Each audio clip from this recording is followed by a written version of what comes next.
Write major points 3 or 4. ನೀವು ಬರೀ schemes ಅಲ್ಲಿ ಯೋಚನೆ ಮಾಡಿದೀರಾ. ಇನ್ನೊಂದು ಏನಂದ್ರೆ ಬೇರೆ ಆಂಗಲ್ ನೀವು ಯೋಚನೆ ಮಾಡ್ತಿಲ್ಲ. ಬೇರೆ ಆಂಗಲ್ ಏನು ಅಂದ್ರೆ, in India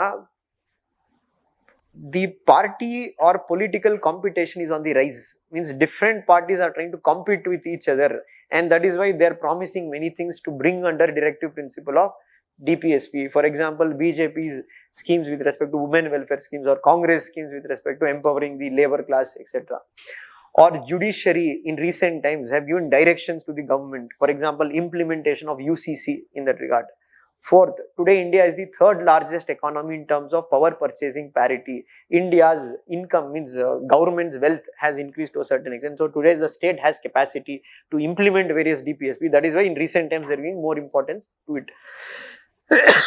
Or after liberalization, privatization, globalization, there has been foreign cultures which has entered the Indian society.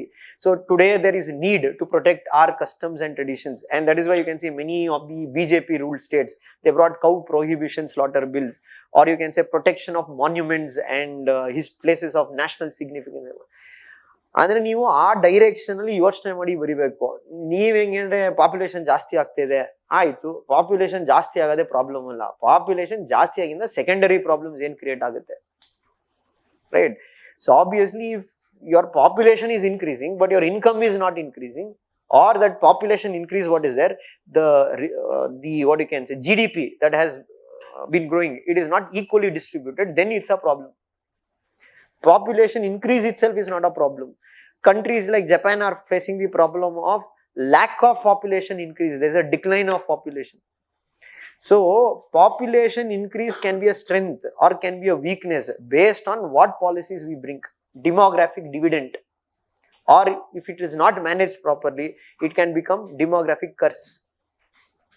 So obviously you have to link points. So as I told, when you answer that question, it's not just mentioning landslide ಆಗ್ತಿದೆ, ಅದಕ್ಕೆ ನಾವು ಇವತ್ತು landslide DPSP ಇಂದನೇ ಮಾಡಬೇಕು ಅಂತ ಏನಿಲ್ಲ. Main point ಏನು, environmental changes ಆಗ್ತಿದೆ.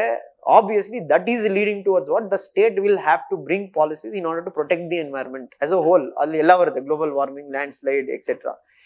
Second, conflicts ಜಾಸ್ತಿ ಆಗ್ತದೆ ಪ್ರಪಂಚದಲ್ಲಿ. For example Iran Israel conflict, Russia Ukraine conflict. So it reminds what is India's role to play to resolve global disputes in a non-arbitrary way or through negotiation and arbitration.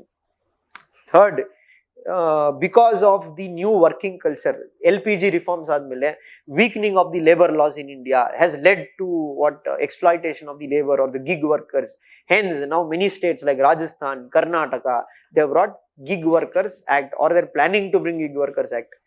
Or then you can say today India's economic strength has grown in that regard. So the government has more capacity to implement various provisions of DPSP. Or a judicial angle, judiciary has given directions to the government in many cases to implement. Example, Uniform Civil Code. Hence in this regard, DPSP has become significant, and you can conclude your answer by saying that at the time of making of the constitution, Ambedkar had said what? Even though DPSP is not justiciable by nature, any responsible government cannot ignore DPSP, because they might not be answerable in the court of law, but they will be answerable in people's court. So idralli neevu book inda odideenandre DPSP li yenide anta, but neevu uttara ಏನು ಬರಿಬೇಕು, ನೀವು recent issues na connect ಮಾಡಿ ಬರಿಬೇಕಾಗುತ್ತೆ. And that is why with UPSC exams what will happen, current affairs and static cannot be separated. For every current affairs there is a static. For every static there might be a current relevance. So unless your ability to balance both, illa ನೀವು ಬರೀ current affairs, ನಾನು ಬರೀ current affairs ಓದ್ತೀನಿ but concept ಗೊತ್ತಿಲ್ಲ, that is also waste. ಇಲ್ಲ ಬರೀ ನಾನು static ಓದ್ತೀನಿ, ಅದು ಏನು ಕರೆಂಟ್ ಡೆವಲಪ್ಮೆಂಟ್ಸ್ ನಾನು ತಿಳ್ಕೊಡೋಣ, then also you won't be able to answer questions like this. And second one, ಇದಕ್ಕೆಲ್ಲ ಫಸ್ಟ್ ಏನ್ ಪಾಯಿಂಟ್ಸ್ ಬರಲ್ಲ. ಇದು ಹೆಂಗ್ ಬರುತ್ತೆ, ಪ್ರಾಕ್ಟೀಸ್ ಅಂದ್ರೆ you have to take questions, you have to sit with friends and discuss that what you can write. That is what we say develop your thinking, not just reading. ಇವಾಗ ನೀವು reading ಅಂದ್ರೆ ಏನಾಯ್ತು, ಈ question discuss ಮಾಡಿದ್ವಿ, ಈ question ಬಂದ್ರೆ ನೀವು exam ಅಲ್ಲಿ ಬರೀತೀರಾ. ಲೆಟ್ ಅಸ್ ಥಿಂಕ್ ನಾವು ಇನ್ನೊಂದ್ ತರ ಕೊಟ್ಟ ಒಂದು question, same one more question they'll give. Do you think DPSP has lost relevance since LPG reforms in India. ಇದು ಬಂದಿದೆ, ಮುಂಚೆ ಕ್ವಶನ್ ಬಂದಿದೆ. Do you think DPSP has lost relevance with LPG reforms in India? ನೀವು ಇವಾಗ ಹೋಗಿ ಇದೇ point ನಾನು ಬರೀತೀನಿ ಅಂದ್ರೆ ಆಗಲ್ಲ. No, again you have to think. ಇಲ್ಲಿ ಥಿಂಕ್ ಮಾಡಕ್ ಫಸ್ಟ್ ಆಫ್ ಆಲ್ ಏನು ಗೊತ್ತಿರಬೇಕಾದ್ರೆ ಲಿಬರಲೈಸೇಷನ್, ಪ್ರೈವೇಟೈಸೇಷನ್, ಗ್ಲೋಬಲೈಸೇಷನ್ ಅಂದ್ರೆ ಏನು, ಅದು ಎಕಾನಮಿಲಿ ಬರುತ್ತೆ. ಫಸ್ಟ್ ಅದು ಗೊತ್ತಿರಬೇಕು. ಸರಿ, ಲಿಬರಲೈಸೇಷನ್, ಪ್ರೈವೇಟೈಸೇಷನ್, ಗ್ಲೋಬಲೈಸೇಷನ್ ತಂದ ಮೇಲೆ ಏನ್ ಇಂಪ್ಯಾಕ್ಟ್ ಆಗಿದೆ ಇಂಡಿಯನ್ ಸೊಸೈಟಿ ಮೇಲೆ, ಇಲ್ಲ ಯಾಕೆ ಕೆಲವರು ಕ್ವಶನ್ ಮಾಡ್ತಿದ್ದಾರೆ DPSP relevance. So largely if you look at DPSP, it promotes India as a welfare state. But LPG reforms is opposite of that. Means what? State should become more business oriented, ಅಂದ್ರೆ giving more room for private sector. So ಆದ್ರಿಂದ ಅವ್ರು question ಕೇಳ್ತಾರೇನು, ನಿಮ್ಗೆ ಅನ್ಸುತ್ತಾ DPSP LPG reforms ಆದ್ಮೇಲೆ ಇವಾಗ ಅದು relevant ಇಲ್ಲ ಅಂತ? So first part of the answer you have to tell why that question has come up, that it is irrelevant. ಅದನ್ನು ಹೇಳಬೇಕು. Because DPSP largely promotes India as a welfare state, but with liberalization, privatization, globalization, the role of the state has declined. The role of private sector has increased more. Hence, many have argued that DPSP is not so relevant today.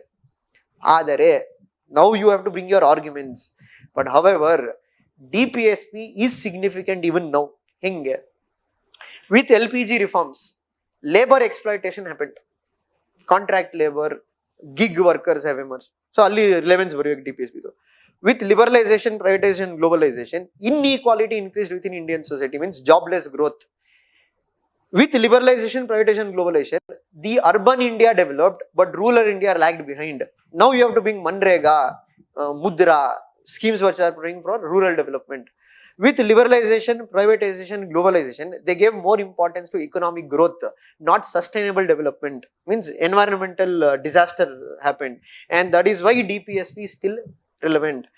With liberalization, privatization, and globalization, it did create opportunities for women, but at the same time, it has also created challenges for women, like feminization of poverty.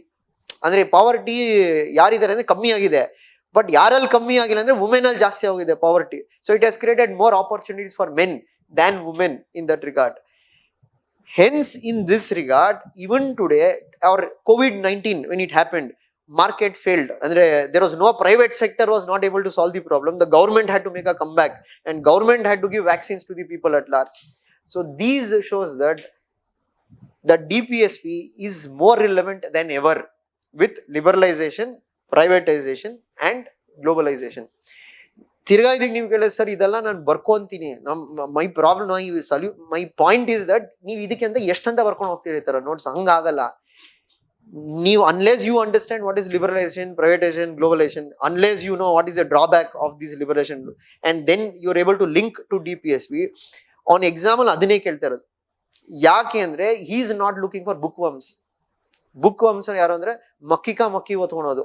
ಫಸ್ಟ್ನೇ point ಇದು, ಸೆಕೆಂಡ್ನೇ point ಇದು, ಥರ್ಡ್ನೇ point ಇದು ಬರ್ಸಿದ್ದಾರೆ. ಇವಾಗ ಏನಾಗುತ್ತೆ, ಈ point ಬರ್ಕೊಂಡ್ರಿ, ಇವಾಗ first question discuss ಮಾಡಿದ್ರು ಇನ್ recent time.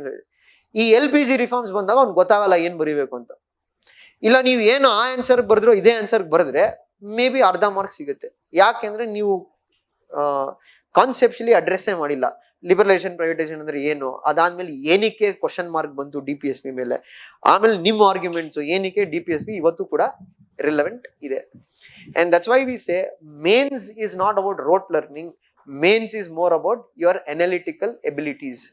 Or ಅದಕ್ಕೆ ನಾನು ಯಾವಾಗಲೂ ಹೇಳ್ತಾ ಇರೋದು, if you see there mains ಏನು ನೋಟಿಫಿಕೇಶನ್ ಕೊಟ್ಟಾಗ clearly they have mentioned we are not looking for the range of information a student has, we are looking for his analytical abilities.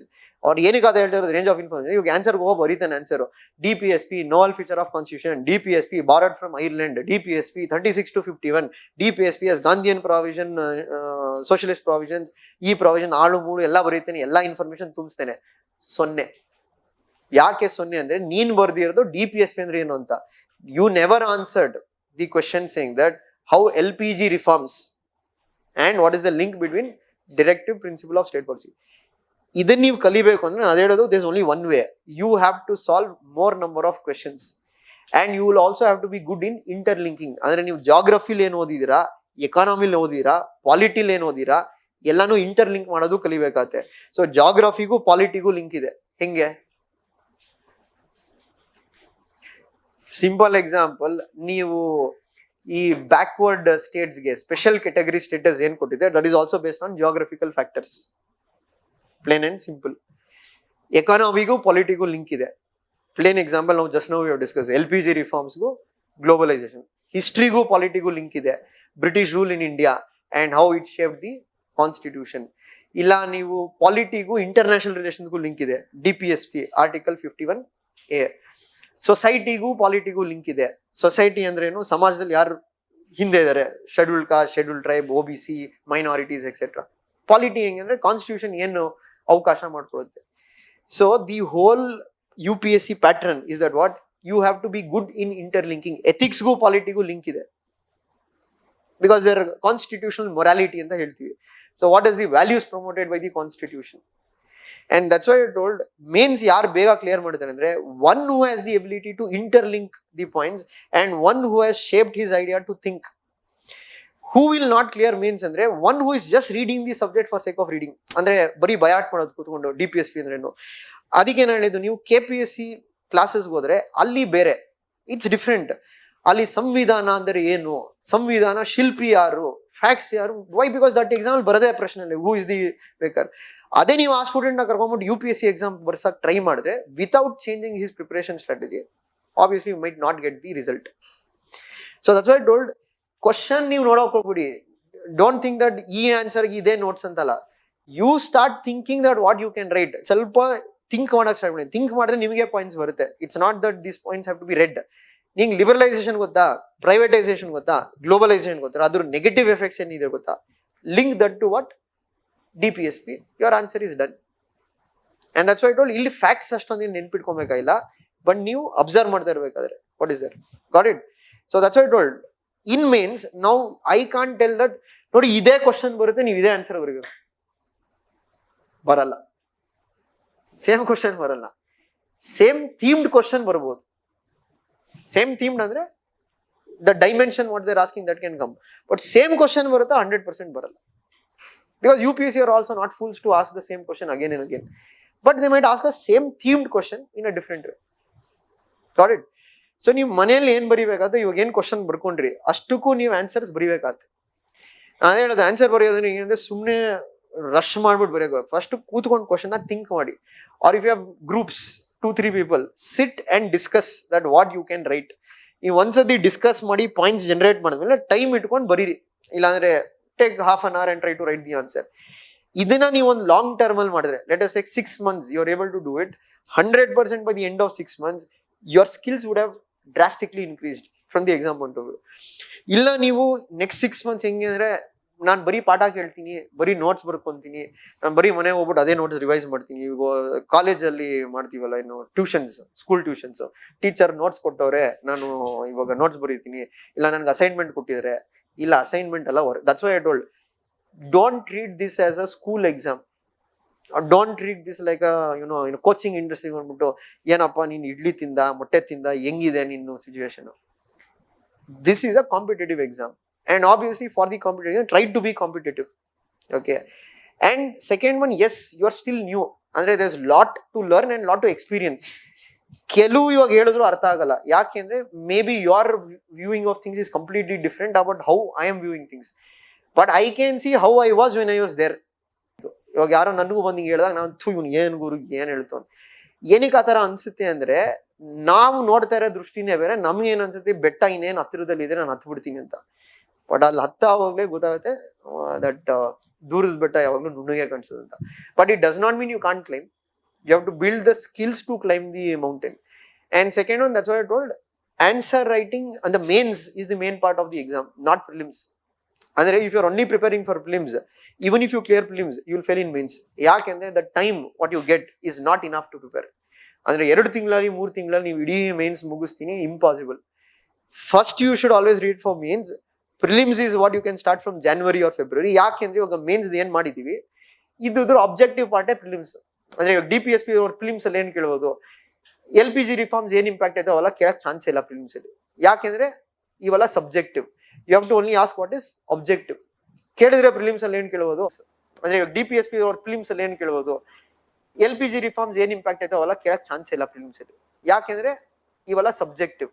You have to only ask what is objective. ಕೇಳಿದ್ರೆ films ಅಲ್ಲಿ ಏನ್ ಕೇಳ್ಬೋದು, which of the following articles identify whether they are Gandhian principle, or DPSP has been borrowed from which country, Ireland, America, etc. Or they might also ask uh, DPSP principles are legally enforceable. Statement is incorrect. They are not legally enforceable. Got it? Understood? So for these answers, that's what I'm telling. Think and read, then write. Don't blindly take up the book and start writing. It is of no use. And make sure that, because you are taking a lot of time here, like you can take 3 days, 4 days, 5 days, but make sure the quality of the answer will be good. And ಅದು ಹೆಂಗಿರ್ಬೇಕಂದ್ರೆ model answer ತರ ಇರಬೇಕು. Got it? Any doubt?